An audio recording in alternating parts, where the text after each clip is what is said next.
A justiça fecha o cerco contra Guilherme Boulos e os grevistas. E a rachadinha do Janones, pelo jeito, era uma vala bem grande. Vou explicar para você no vídeo, mas já sabe, se inscreve no canal, deixa o like no vídeo e ative o sininho para receber as notificações. Ontem, se você é de São Paulo ou se você viu o noticiário, você viu o caos que foi criado novamente pelos criminosos grevistas ligados ao Guilherme Boulos no Sindicato dos Metroviários. Vale dizer que eu já convoquei a presidente do sindicato para vir aqui na Câmara prestar esclarecimentos. Ela está se evadindo, não veio até agora, mas a gente vai trazer ela aqui, nem que seja à força. O problema é o seguinte, Guilherme Boulos e toda essa gentalha tem se valido do direito paredista, do direito à greve, para fazer política. Porque olha só a bizarrice, os metroviários estão em greve por algum direito trabalhista? Não. Pedindo aumento de salário? Também não. Pedindo melhores condições de trabalho? Óbvio que não, já tem pra caramba, uma baita condição. Pedindo questão de jornada? Também não, trabalha pouco. Eles estão reclamando da privatização da Sabesp. Eles não são nem funcionários da Sabesp. O direito à greve está atrelado às condições de trabalho, não a outra coisa. Então, naturalmente, a CLT não permite a greve. Tanto é que, novamente, a Justiça considerou a greve ilegal. Considerou a greve criminosa.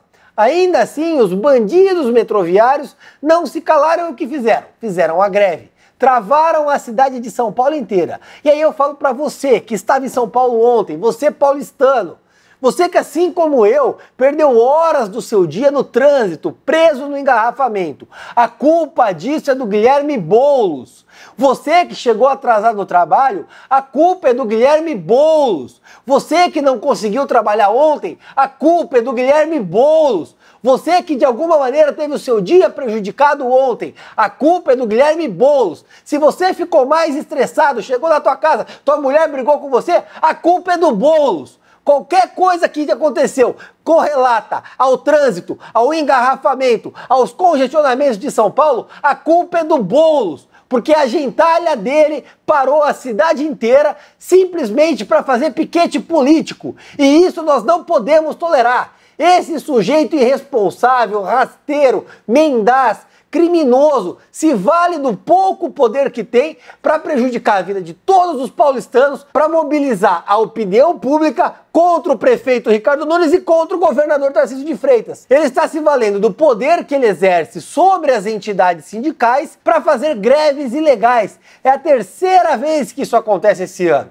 Estamos a 1 ano da eleição. Quanto mais perto nós chegamos da eleição, mais o Boulos se vale do direito à greve, pratica abuso de poder político, abuso de autoridade para prejudicar a vida de todos os paulistanos. O objetivo dele é muito simples. Quanto mais caos houver em São Paulo, na leitura estúpida e burra que existe naquela cabeça de terrorista que ele simplesmente imagina que a população vai se revoltar contra o prefeito, vai se revoltar contra o Tarcísio, vão se revoltar contra a direita. E por conta disso, naturalmente, ele imagina que o capital político dele vai aumentar. E nós vemos que isso é algo realizado pelo PSOL quando parlamentares psolistas começam a comemorar e incentivar o direito à greve. Você pode ver no tweet aqui do lado. Essa gente está comemorando a greve. Porque para eles, na leitura distópica de realidade que tem naquela cabeça vazia, simplesmente é bom. Mas isso é ruim para todo paulistano. Quantas pessoas deixaram de ser atendidas por ambulâncias por conta do trânsito? Quantas pessoas não chegaram ao posto de trabalho? Quantas pessoas perderam dinheiro ontem em um país com crise por conta da irresponsabilidade dessa gente? Felizmente, o governador Tarcísio é uma pessoa que não se curva ao sindicato. Vai fazer valer as penalidades. Por mais que os sindicalistas se recusem a pagar, existem mecanismos de expropriação. Os responsáveis pelo sindicato respondem com o próprio patrimônio. Eu espero, sinceramente, que o governador Tarcísio leve isso até as últimas consequências para tirar o patrimônio dessa gente e fazer eles pagarem a multa. Esses irresponsáveis têm que ser punidos por conta disso. Não dá mais para a cidade pagar a ganância política que Boulos e sua corja têm pela Prefeitura de São Paulo. Não dá para a gente continuar pagando a conta dessa gente. Não dá, simplesmente não dá. Só que sabe o que é interessante? Lembra da outra greve que teve? A linha Esmeralda, que é a linha privatizada, estava funcionando e ela parou de funcionar. O Boulos tweetou isso aqui, ó. Linha Esmeralda da CPTM, que é privatizada, com problemas técnicos, novamente. Quinta falha em 8 dias. Daqui a pouco a notícia é quando estiver sem problemas técnicos. Mas o que acontece é que a Polícia Civil resolveu investigar o assunto. E o inquérito da Polícia Civil mostra sabotagem realizada pelos grevistas na Operação Linha Nova Esmeralda. Foram arremessados objetos na rede de energia e na linha férrea. Os criminosos arrancaram a fiação e equipamentos e por isso o sistema ficou parado por 27 horas. O que essa gente fez? Essa gente foi lá e prejudicou uma linha privatizada para dizer que não funciona. Sabotaram, agiram criminosamente contra uma linha para prejudicar ainda mais pessoas. Só que a Polícia Civil investigou e descobriu. E aí, essa gentalha toda saiu fazendo tweets criticando. Eles atacaram no Twitter, porque eles queriam criar narrativa para contemporizar a greve. Agora o que eu espero é que os responsáveis pelos ataques, assim como pela greve, sejam punidos, porque essa gente não mede esforços quando é para atuar criminalmente contra a população. E ainda fizeram, fique bem claro, em locais que não tinha câmera, que não dava para identificar nas gravações. Mas a perícia apurou isso. Se ferraram, e eu espero sinceramente que as investigações punam esses criminosos, assim como punam também o senhor André Janones. Porque na segunda fase das denúncias realizadas pelo Metrópolis, ficou claro que a rachadinha era maior do que parece. A rachadinha, na verdade, era uma valeta. Porque o que acontece? O novo áudio vazado, passa aí para vocês verem, coloca o áudio. E a gente precisa de dinheiro para fazer a campanha, né? O que é a minha sugestão? E aí nós vamos decidir o valor entre nós. Tá? Inclusive eu, isso é todos. E isso é legal, gente. Sim. Às vezes você confunde isso com aquilo que a gente vê na televisão, devolver salário. Devolver salário é você ficar lá na sua casa dormindo e me dar seu cartão. Todo mês eu vou lá e saco e deixo só um salário lá para você. Isso é devolver salário. 2020 está aí. Eu pensei de a gente fazer uma vaquinha entre nós, aí nós vamos decidir se vai ser 50, 100, 200, se cada um dá proporcional ao salário, isso a gente decide entre nós. Olha que interessante, no novo áudio, o Janones procura levantar R$200 mil entre salário de assessores para bancar a campanha. Em resumo, ele pediu dinheiro dos assessores para despesas pessoais com seu carro, despesas pessoais com a sua casa, aumentar a própria poupança e R$200 mil para a campanha eleitoral. Mas isso não é rachadinha não, tá? Isso aí é contribuição com a democracia, não é? É o que eles vão dizer. Eles precisam constituir uma narrativa. Só que o Janones é incrível. Olha esse tweet dele. Colocaram um áudio. Só que aí passou um pouco, ele mudou a narrativa. Agora disse o seguinte, mais áudios sendo divulgados e com eles a história real vindo à tona. A história, eu, quando ele não era deputado, disse para algumas pessoas que ainda não eram meus assessores, que eles ganharam um salário maior que os outros, para que tivessem condições de arcar com dívidas assumidas na eleição de 2016. Ao final, minhas sugestões foi vetada pela minha advogada e, por isso, não colocada em prática. Fim da história. Ou seja, ele disse que ele pensou em fazer isso, mas que não fez porque a advogada orientou o contrário. Amanhã ele vai mudar de narrativa de novo. A questão é a seguinte, fica evidente o ânimo do Janones de embolsar um pedaço do salário da galera. O nome disso é rachadinha. E o Janones não passa de um esquerdista hipócrita. Só que vai ter esquerdista idiota comprando essa história para boi dormir do janonismo cultural. Só que vale lembrar que é o mesmo Janones que ameaçou o pessoal de marketing dele na porrada. Dá uma olhada no áudio. Chamar a polícia, você pode falar para dono de casa, do que quiser. Eu tô indo nesse minuto quebrar o estúdio. Eu vou entrar com um carro e vou derrubar o portão. Eu não vou assistir o que estão fazendo com a minha campanha, não. Eu não vou. Gente incompetente, burra, tá? Não tem chave, não. Eles falou que não tem chave do estúdio, que ninguém tem, que tá com você. Eu tô indo lá, escuta o que eu tô falando, grava. Eu tô indo quebrar o estúdio. Tudo faz parte do janonismo, vamos concordar? Esquerdista, aparentemente, para a imprensa, tem licença poética para ser o arrombado, que bem entender. E a lacrosfera indignada com o Dino no STF. Isso tá incrível, né? Vamos concordar? O Dino não tem a menor condição de ir para o STF. É um absurdo esse tipo de nomeação. Inapto, incompetente, autoritário. Um sujeito que envergonha e amesquinha ainda mais aquele órgão que não tem mais qualquer reputação. Que outrora já foi um órgão interessante. E cara, eu lembro no tempo da faculdade de Direito. Eu tinha professores de Direito que traziam acórdãos para a gente estudar. Eu via lá o Sepúlveda Pertence, Eros Grau. Cara, eram acordos assim, eram verdadeiros tratados do direito. Você lia o acórdão, eram aulas, tinha defesa de tese, eram defesas reais, a discussão era real, tudo era movido pelo direito, a filosofia do direito, a essência da norma. Foi assim que foi moldada a minha carreira como advogado.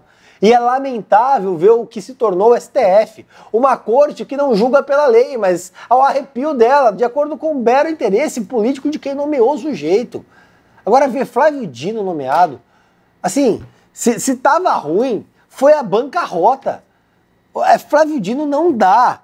E aí, sabe o que é interessante? A lacrosfera ficou puta com o Lula. Segundo dito aqui, opinião da Mili Lacombe. Olha lá, grande Mili Lacombe. Em Lula, você não tinha o direito de indicar mais um homem pro STF. Pô, Mili, ele tinha. Sabe o que é legal? Ele tinha. Só que não incompetente como o Flávio Dino, vamos concordar. Aí eles ficam bravos, não é porque o cara é um incompetente, porque o cara é um inapto, porque o cara é autoritário, porque ele não tem valores éticos e morais para o cargo, não tem conhecimento jurídico. Não, ele tá tão bravo porque é um homem. Ah, se fosse uma mulher, tá tudo bem, é um homem.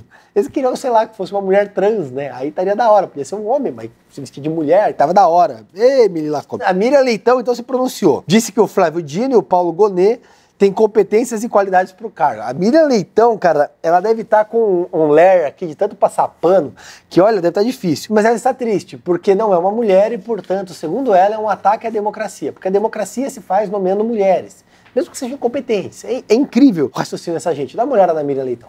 Eu acho que são pessoas qualificadas, escolhidas para o cargo por qualidades que de fato tem, tanto Paulo Gonet quanto Flávio Dino, mas fica esse travo, fica a tristeza, não mais do que a tristeza, é mais do que isso. Quer dizer, o que aconteceu? O que é essa busca de maior representatividade da mulher negra e tal? O que é? Não é uma questão, gente, é um grupo, é o politicamente correto, é o mimimi. Não, nós estamos falando de democracia, a palavra-chave aqui é democracia. A democracia exige que o país seja representado. E o Paulo Gonet foi responsável pelo parecer favorável do Ministério Público Federal à inelegibilidade do Bolsonaro. E aparentemente, segundo Lula, isso foi o critério para nomear ele a PGR. E a gente vai vendo aí o padrão de pessoas que está na alta cúpula do direito brasileiro. Assim, é lamentável. Só que o que eu lamento é que os intelectuais não estão preocupados com a porcaria da competência do ministro do STF. Ah, é mulher, não era negra, era gorda, era trans, sei lá. Tanto faz, a pessoa tem que ser competente. Não importa se tem duas pernas, se tem uma, se ele era mulher, se ele cortou peru, se tem peru. Ninguém liga. A questão é se tem competência. É pura e simplesmente competência e técnica. As pessoas estão ali, os ministros estão ali para analisar as leis, para aplicar a Constituição Federal, para defender a Constituição. Não para fazer proselitismo político. Não para fazer da toga uma militância. Cadê a época dos ministros com notório saber jurídico? São notórias bestas jurídicas que estão sendo nomeadas. E a pessoa fica votando porque não era uma mulher. Dane-se que não era uma mulher. Podia ser um ornitorrinco, desde que tivesse competência jurídica, não tem.